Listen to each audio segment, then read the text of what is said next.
Les investisseurs étrangers aiment venir en France. Notre pays a plutôt la cote à l'étranger, mais pas la main-d'œuvre, ce qui pose un problème. Oui, alors effectivement, on l'a dit, la France est devenue très attractive pour les entreprises, pour les décideurs. Notre pays a la cote à l'étranger, on est même dans le top 5 mondial. Sauf que si on pose la même question, alors non plus aux grands patrons, mais aux salariés, aux travailleurs, on leur demande, étrangers, dans quel pays aimeriez-vous venir travailler ? Eh bien là, la réponse est toute différente. Nous sommes nettement moins bien classés.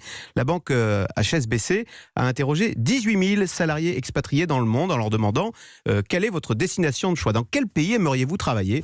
Eh bien là, sur une liste de 33 pays, la France n'a pointe qu'à la 17e place mondiale. Donc on est très loin derrière la Suisse qui est numéro 1, le Canada, l'Espagne ou l'Allemagne. Mais qu'est-ce qu'on nous reproche ? Pourquoi notre pays n'attire pas les travailleurs étrangers ? Eh bien écoutez, des choses qu'on entend très souvent. D'abord en France, on n'est pas spécialement bien payé. Alors si, le coût du travail est élevé, mais donc le salaire super brut est élevé. Mais une fois que vous enlevez les cotisations patronales et salariales, eh bien à la fin, le salarié déchante. Les impôts. Deuxième reproche. En France, le monde du travail est sclérosé. Et si vous êtes jeune, que vous en voulez, que vous venez de l'étranger, eh ben en France, on va s'apercevoir que c'est très difficile de monter rapidement dans la hiérarchie. Donc vous voyez, que ce soit pour votre carrière professionnelle ou pour vos finances, la France est jugée en dessous de la moyenne. Plus surprenant, du point de vue personnel maintenant, pour le style de vie, eh bien là aussi, la France est jugée peu attractive. Pourquoi ? Alors qu'on est persuadé qu'on est le pays du bien vivre. Pourquoi ?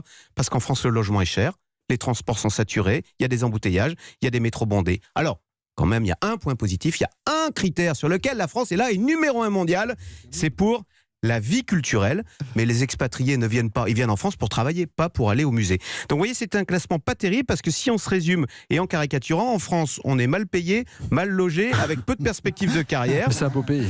Mais oui, c'est un beau pays, mais finalement, quand on y pense, tous ces reproches, eh ben, c'est exactement ce qu'avaient adressé les Gilets jaunes, qui s'étaient plaints de la hausse du prix de l'essence, donc les transports, et qui s'étaient plaints de la baisse du faible pouvoir d'achat qui stagne, comme si, après avoir fait beaucoup pour améliorer l'attractivité de la France pour les entreprises, on avait un peu oublié les salariés.